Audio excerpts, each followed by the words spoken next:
For the past 10 years, 20 years, 30 years, Nigeria has been having challenges that are beckoning and waiting for answers and solutions.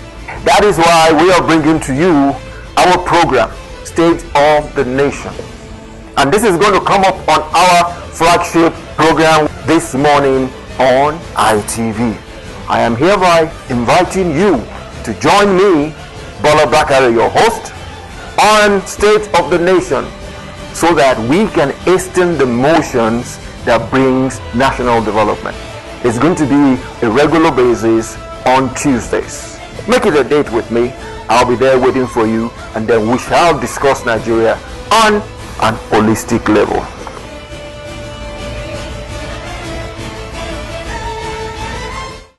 But on a serious note, this morning, State of the Nation, with this our morning brief, is not too happy with what is happening in our nation, Nigeria. Why do I say this? There is this element of incessant killings everywhere, all over. How do we curb it? Which brings to the fore the element of that our caption today that says, curbing incessant killings. For God's sake, I am not a morbid person, and I am sure you are not a morbid person too. It is a bad thing for us to be counting numbers of our dead brothers and sisters on a regular basis, on a daily basis, be it per hour, per day, per minute. It is bad in a community of human beings. And the funny thing is, we are self-inflicting this on ourselves. We're all brothers and sisters, and yet we keep killing ourselves. How did we get here, for God's sake? How did we get here? And what is going to be our best solution to leave this kind of absurd behavior? Let's look at all the parameters for starters. In most cases, these killings stem from ethnic imbroglios, ethnic rivalry, ethnic what have you. Grandfathers, great-grandfathers that were friends yesterday, their grandchildren, their great-grandchildren are becoming enemies today. Why is that happening to us? We should try and curb this. That is why I am putting this in the purview of our religious leaders, the imams, the pastors, and our royal fathers, that please talk to us, the people, some more, educate us some more, so this element of ethnic killings will stop. Another part of all these killings is the element of banditry. Killing is always involved in some cases. Kidnapping, killing is involved in some cases. We should be able to pipe down on this. We should be able to play these things down. We are not killing foreigners. It is not a war, an international war. What we're doing is we're doing it on a local level, and we're doing it to ourselves. We should look for solutions of playing down on this. And right now I'm still talking about banditry and kidnapping that involves death. Now let's talk about the big one. The big one in terms of insurgency with Boko Haram, ISWAP, this and that. I will tell you this. I still keep calling this self-inflicted situations because we never nipped them in the bud when they started out.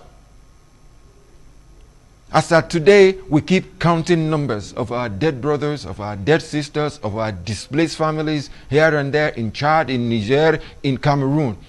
This is not good news, and it should not continue. There is even another aspect of killings, and that is the aspect of reprisals.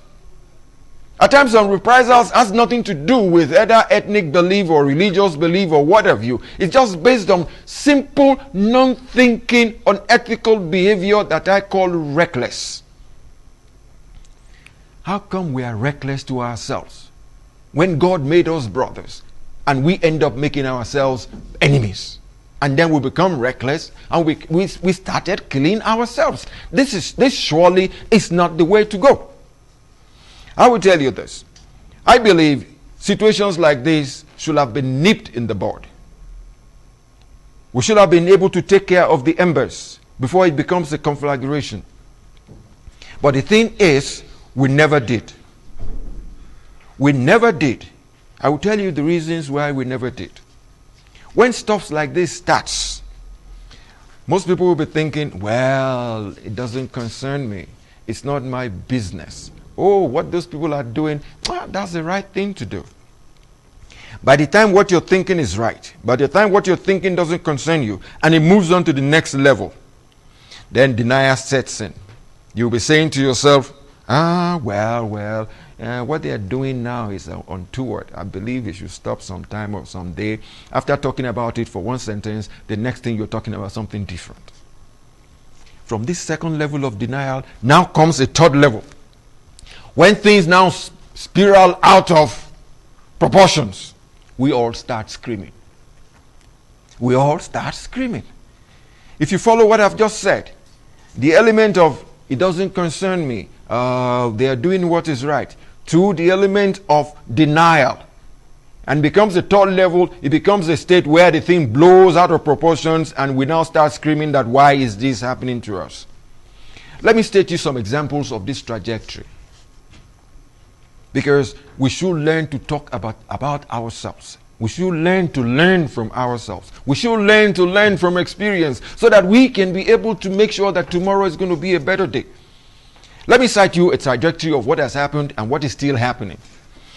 Take, for instance, the case of the Niger Delta.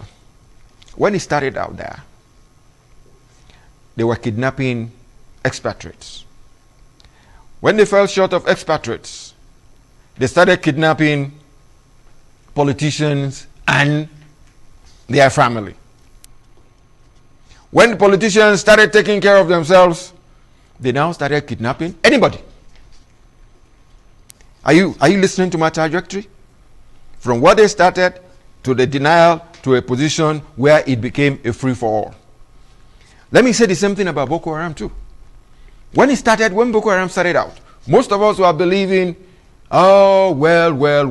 it's a jihad, and they're taking it out on the Christians. Most people felt, well, there was nothing wrong with that. Then it got to a stage where these boys were attacking both Christians, Muslims, institutions, international institutions like United Nations. Then what did we start doing? We started screaming. The third one I want to mention is what is happening in the Southeast. The same thing applies. When it started out, most people were thinking, yes, we have a right to self-determination. We have a right to demand this. We have a right to demand that. And self-determination, there is nothing wrong with it. But self-determination has taken a different course. It has taken a course where it is debilitating. Institutions of government have now been attacked. And then they have moved to the third level where the screaming starts. They are beginning to go after everyday people. This trajectory is not the best of trajectories for us. If you have listened to me good, you will have listened to what I said earlier. We did not nip it in the bud because we felt it did not concern us. The second was denial that nothing is happening. Now that we are in the third phase on all grounds, we are now screaming that what are we going to do about this? There is something we should do. There are loads that we should do. Because nobody, and I repeat that, nobody is going to come to take care of us, short of us taking care of ourselves. It's high time we stop this, we curb these incessant killings. And this curbing I am putting in the purview of our royal fathers and our religious fathers. Please talk to us some more. Please educate us some more. Please hold us back some more. And on a final note, I would like to say this. In most cases, like I said earlier, there is nothing wrong with self-determination. But the thing is, when a peaceful protest starts, everybody thinks, well, let's let them go ahead. We will learn from what they're saying and then we'll move on to the next level. But that never happens. Because miscreants will now come into it and perpetrate what the pioneers of that protest did not want. And I can tell you this for free, that is what is happening all over our nation. In the north, it started out on a low key, now it is full blown. In other areas in the middle belt, it started on a low key, now it is full blown. In the southeast, it started on a low key, now it is full blown.